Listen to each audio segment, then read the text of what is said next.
Bismillahirrahmanirrahim. Assalamualaikum warahmatullahi wabarakatuh. Selamat pagi teman-teman mahasantri Febi yang dimuliakan oleh Allah. Kali ini kita akan membahas kelanjutan dari kemarin. Kemarin kita membahas tentang toharoh, kali ini akan membahas tentang sholat. Sholat mempunyai rukun dan sunnah. Rukunnya ada yang bilang 13, ada yang bilang 14, ada yang 15. Oke, langsung saja bahwasanya dalam sholat rukun ada 13. Dari niat pertama, kemudian berdiri kedua, ketiga takbiratul ihram, kemudian keempat membaca al-fatihah, kelima kemudian ruku, setelah ruku itidal, setelah itidal apa? Yaitu sujud. Kemudian sujud, setelah sujud apa? Sujud duduk di antara dua sujud. Kemudian tahiyat. Nah, tahiyat di situ setelah itu membaca sholawat atas Nabi, kemudian membaca tahiyat akhir, kemudian di akhir yaitu dengan salam. Setelah salam yaitu tartib. Rukun yang ke-14, Imam Abdul Aziz Muhammad Azam ini menambahkan tu'ma'ninah fi kulli ruknin, ya. Tu'ma'ninah fi kulli ruknin. Jadi setiap rukun itu harus tu'ma'ninah. Mari kita membahas satu demi satu rukun tadi, yaitu dengan niat. Nawaitu sholatul zuhri kalau sholat zuhri, nawaitu sholatul asri kalau sholat asri, nawaitu sholatul subhi kalau sholat subhi, rokataini imaman atau makmuman mustaqbilal qiblati ada anillahi ta'ala. Itu kalau niat sholatnya, tergantung sholatnya apa. Kemudian berdiri menghadap kiblat. Menghadap kiblat, kita harus menghadap kiblat itu kalau kita dalam keadaan seperti ini. Tapi kalau di kereta atau di kapal, yang penting kita niat menghadap kiblat, karena kapal akan berjalannya menggak-menggok atau tidak lurus, sehingga yaudah penting kita niatnya menghadap kiblat, berdiri menghadap kiblat. Kemudian yang ketiga adalah takbiratul yang keempat adalah takbiratul ihram. Takbiratul ihram. Kemudian yang kelima adalah membaca al-fatihah. Ingat teman-teman bahwasanya teman-teman Pesmadin selain rukunnya harus mempelajari sunnahnya. Maka teman-teman harus setelah takbiratul ihram harus bisa melafadzkan doa iftitah. Ini khusus teman-teman Pesmadin, wajib. Kalau tidak berarti Anda tidak akan lulus SKL. Bagaimana bacaan al-iftitah itu? Teman-teman bisa menggunakan Allahu Akbar kabira walhamdulillah katsira atau Allahumma ba'id baini wa baina khataayaya kama ba'adta bainal masyariqi wal maghrib. Allahumma nakkini minal khataaya kama yunaqqas thawbul abyad minad danas. Allahumma ighsilni minal khataayaya bil ma'i wasalji wal barad. Nah, tergantung teman-teman mau menggunakan iftitah yang mana, tetapi dalam Pesmadin kelulusan SKL ini wajib bisa, ya, doa iftitah. Setelah takbiratul ihram kamu Allahu Akbar, kemudian membaca doa iftitah, baru membaca al-fatihah. Setelah fatihah dilanjutkan dengan surat pendek atau surat-surat yang lain, kemudian baru ruku. Allahu Akbar. Nah, bacaan ruku itu bagaimana? Bacaan ruku banyak sekali. Ada 5-6 kemungkinan. Dan semuanya ada hadisnya. Subhana Rabbil Azim itu yang pertama. Subhana Rabbiyal Azim wa bihamdi. Nah, ada juga yang berdoa Subhanaka Allahumma Rabbana wa bihamdika Allahumma gfirli. Itu juga boleh. Ada yang berdoa Allahumma laka roka'tu wa bika amantu wa laka aslamtu wa khosa'alaka sam'i wa basari wa mukha wa azmi wa ashobi. Itu lah. Kemudian ada juga yang lebih panjang, Allahumma laka roka'tu, dan seterusnya. Kemudian setelah kita rukuk tadi, kita yaitu melaksanakan i'tidal. I'tidal itu sami Allah liman hamidah, Rabbana lakal hamdu. Itu doanya.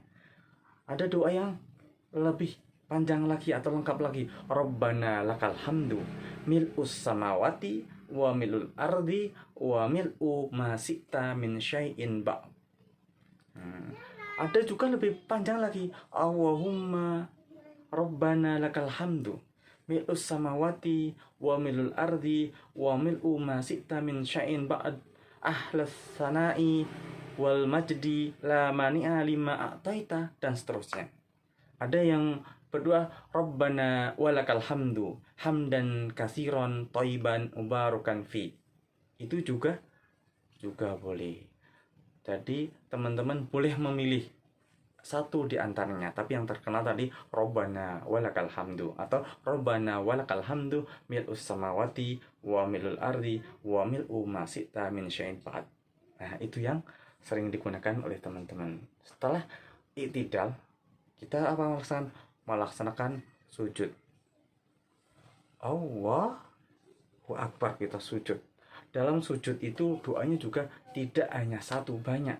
Subhana rabbiyal a'la, ada subhana rabbiyal a'la wa bihamdi, ada subhanaka Allahumma rabbana wa bihamdika Allahumma ighfirli, subuhun kudusu rabbul malaikati waruh. Juga ada yang berdoa seperti itu. Allahumma laka sajadtu wa bika amantu wa laka aslamtu khosa'a, dan seterusnya. Nah, tergantung, silahkan teman-teman milih yang mana. Itu dalam sujud. Setelah sujud, kita melaksanakan gerakan yaitu duduk di antara dua sujud. Bagaimana bunyi duduk antara dua sujud? Allahumma firli warhamni wa'afini wahdini warzuqni. Cukup itu juga boleh, atau ada yang lain juga boleh.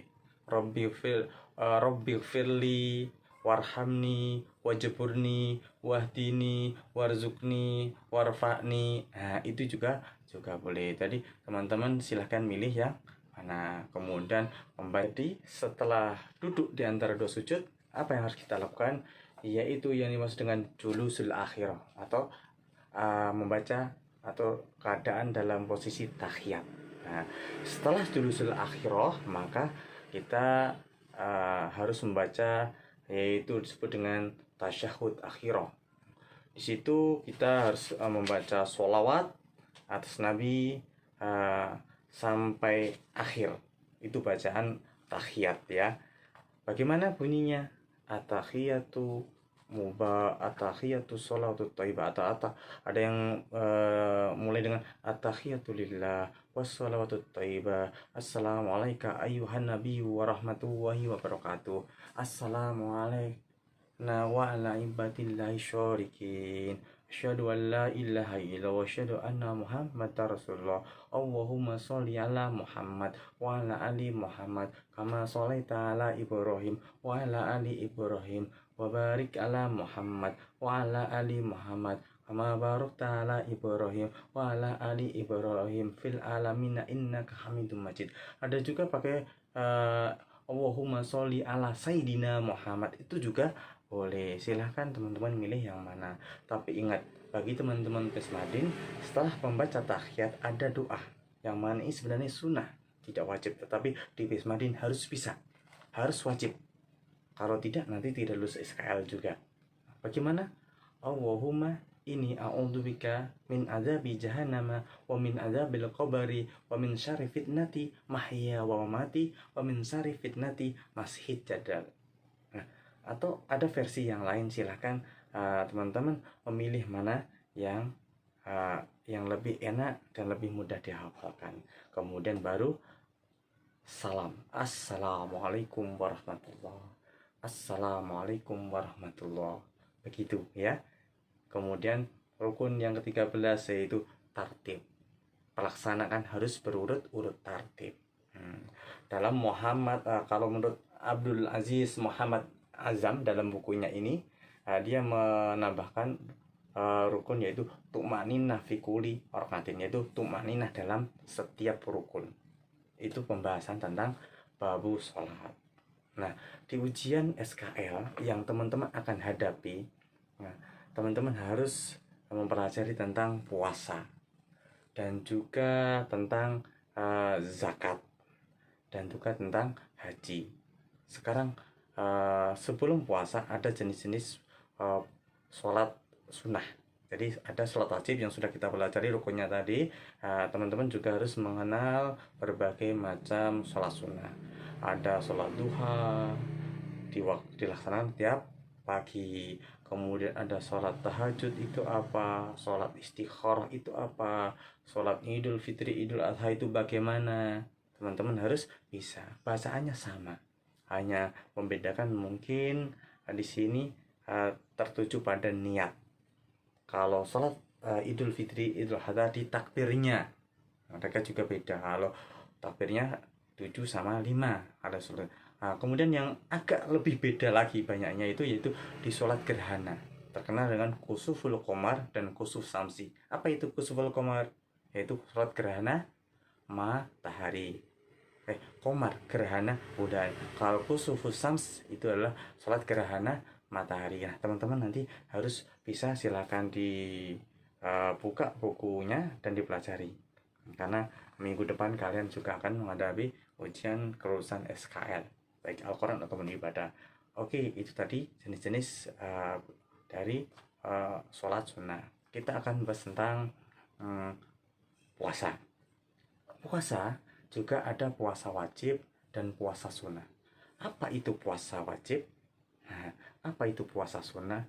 Puasa wajib ya ada beberapa yang harus kita ketahui. Satu, puasa Ramadan. Kemudian yang kedua, puasa nazar. Dan puasa qadha bagi perempuan. Itu kan mereka datang bulan di Ramadan, maka dia wajib mengqadhanya. Nah, itu termasuk dikatakan wajib. Kemudian puasa sunnah. Puasa sunnah sebanyak sekali. Ada puasa Senin Kemis, dilakukan pada hari Senin dan Kemis. Ada puasa Yaumul Bid. Apa itu puasa Yaumul Bid? Puasa Yaumul Bid itu dilakukan tiap pertengahan bulan, tanggal 13, 14, 15 Syahrul Qomariyah, yaitu tiap pertengahan bulan tadi, tanggal 13, 14, 15 tiap bulan.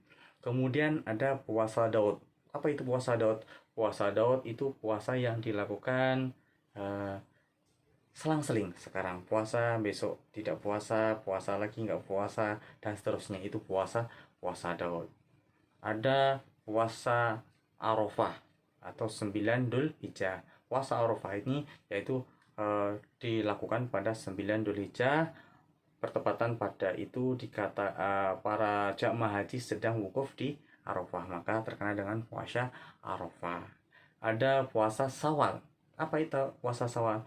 Puasa yang dilakukan pada bulan Syawal kecuali tanggal 1. Tanggal 1 haram karena waktu itu dilaksanakan salat Idul Fitri atau terkenal dengan Yaumul Idul Fitri.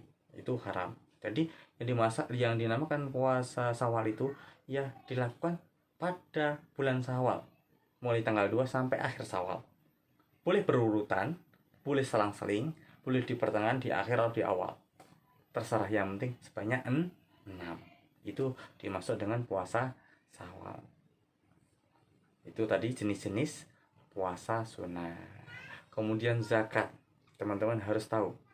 Ada zakat fitrah dan zakat mal. Kapan apa itu zakat fitrah? Zakat fitrah adalah suatu yang wajib bagi seluruh umat muslim. Ingat, muslim, baik laki-laki, perempuan, anak kecil, anak baru lahir pun diwajibkan untuk membayar zakat fitrah ini. Siapa yang bayar nanti? Ya walinya.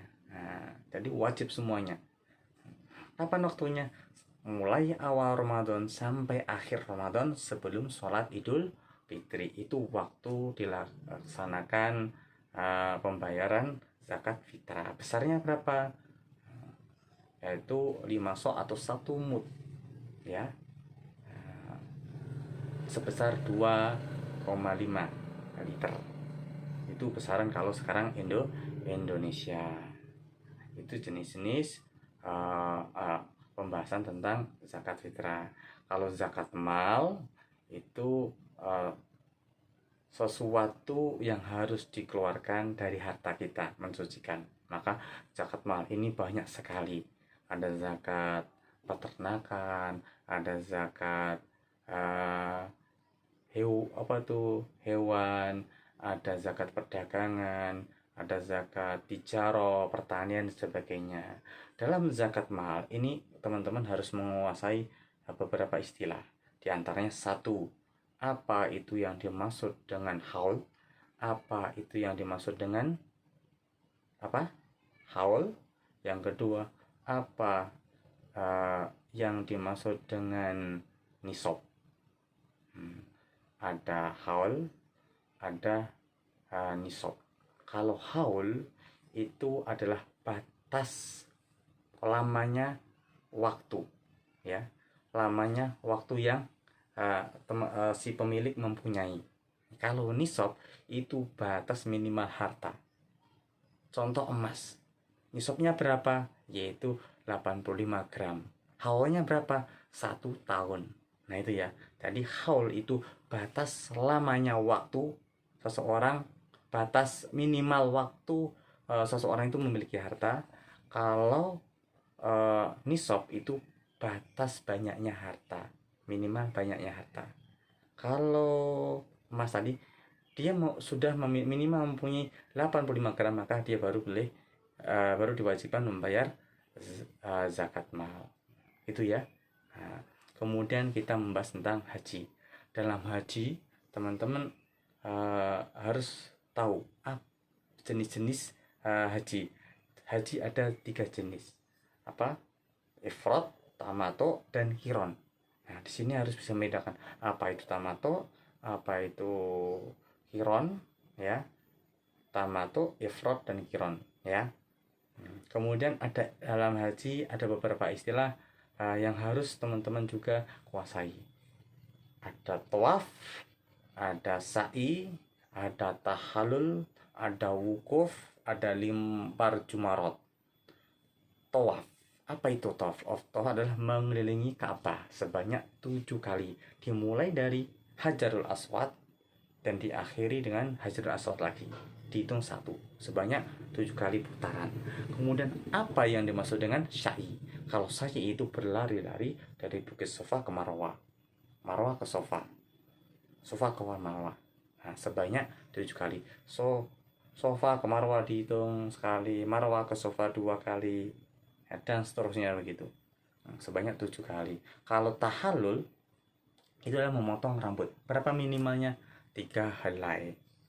Kalau wukuf apa? Berdiam diri di padang Arafah. Lempar jumarat itu apa? Yaitu melempar batu ke jumarat, sebuah tiang. Nah itu ya. Nah itu hal-hal yang harus teman-teman siapkan dalam menghadapi ujian SKL, baik terutama ibadah, ya. Al-Quran. Jadi nanti SKL ada 2 itu, SKL Al-Quran, standar kelulusan Al-Quran, dan standar kelulusan ibadah. Kalau yang ibadah tadi teman-teman harus menguasai toharoh yang kita bahas kemarin, kemudian menguasai perihal tadi sholat, puasa, zakat, dan haji. Dalam sholat, hal-hal sunnah ada yang harus teman-teman kuasai juga. Masuk hal yang sangat urgent dan penting dalam Bismadin itu diwajibkan menghafal. Demikian pertemuan kali ini. Selamat belajar, selamat mendalami ibadah, fikih ibadah, dan selamat mempelajari juga tata cara membaca Al-Quran, mempelajari tajwidnya, panjang pendeknya dipelajari. Insya Allah teman-teman akan ketemu dengan dosen pengujinya dalam minggu ini. Tolong dipersiapkan sebaik mungkin. Saya berharap semua mahasantri Bismadin Fabi semuanya lulus. Kemarin kakak kelas kalian ada sekitar 300 tidak lulus, sebelumnya 700 tidak lulus. Kali ini teman-teman harus bisa mengungguli atau mengalahkan rekor kakak-kakak kelas kalian, yaitu semua mahasantri Pesmadin angkatan ini semua lulus dalam ujian SKL Ibadah dan Al-Quran. Amin ya rabbal alamin. Demikian dari saya. Sampai jumpa di pertemuan yang akan datang. Assalamualaikum warahmatullahi wabarakatuh.